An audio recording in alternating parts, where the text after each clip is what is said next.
पालघरमधील डहाणू तालुक्यातील कैनाड वाडूपडा येथील एका महिलेच्या प्रसूतीनंतर नवजात शिशु आणि नंतर या बाळंत महिलेचा दुर्दैवी मृत्यू झाल्याचा प्रकार समोर आला होता। या गर्भवती महिलेला प्रसूतीनंतर वेळेवर उपचार न मिळाल्यामुळे महिलेचा मृत्यू झाल्याची माहिती समोर आली होती।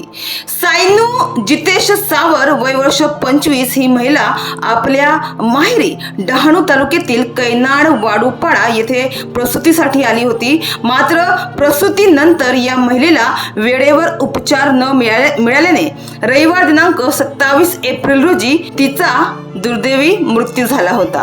पालघर जिल्ह्यातील डहाणू तालुक्यातील कैनाड वाडूपडा येथे घडलेल्या या हृदयद्रावक घटनेने परिसरात मात्र आजही संताप व्यक्त होत आहे।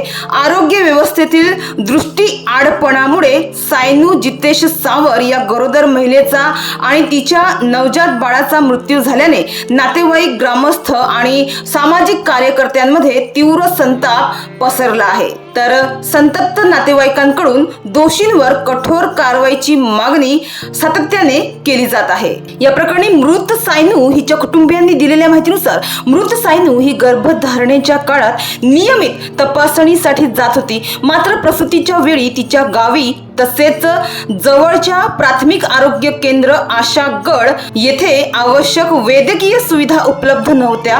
त्यामुळे तिला तातडीने डहाणू ग्रामीण रुग्णालयात हलवण्यात आले। मात्र तिथे प्रसूती दरम्यान तिचा बाळ मृत अवस्थेत आढळून आला। तर या दरम्यान तिला गंभीर रक्तस्राव झाला व योग्य उपचाराअभावी तिचा मृत्यू झाला। विशेष म्हणजे 108 आपत्कालीन रुग्णवाहिका ही वेळेवर पोहोचली नाही। यामुळे उपचारात झालेल्या विलंबामुळे तिचा व तिच्या बाळाचा मृत्यू झाला असा आरोप सायनू हिच्या कुटुंबियांनी केला आहे।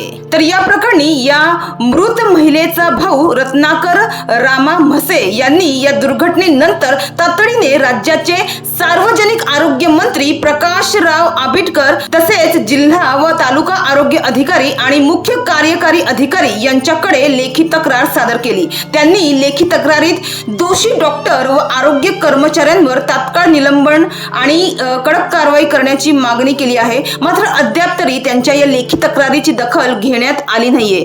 चौकशी करून या प्रकरणी जो कोणी दोषी असेल त्यांच्यावर आरोग्य मंत्री नक्कीच कारवाई करण्याचे आदेश देतील अशीच अपेक्षा आहे। मात्र गावातील ग्रामस्थांनी आणि स्थानिक प्रतिनिधींनी आरोग्य व्यवस्थेतील निष्काळजीपणा विरोधात तीव्र संताप व्यक्त केला आहे। जर उपकेंद्र कैनाड येथून वेळेवर गृह भेटी झाल्या असत्या आणि सुविधा उपलब्ध झाल्या असत्या तर आज 2 निरपराध जीव वाचले असते असे येथील ग्रामस्थांचं म्हणणं आहे। मात्र सायनूच्या मृत्यूनंतर तिच्या भावाने सुरू केलेला न्यायाचा लढा प्रशासनासाठी एक जागरूकतेचा इशारा ठरत आहे। लाडक्या बहिणीला न्याय मिळवून देण्यासाठी आरोग्य मंत्र्यांपर्यंतचा भावाचा पाठपुरावा ही सामान्य माणसाच्या वेदनांना दिलेली दाद आहे।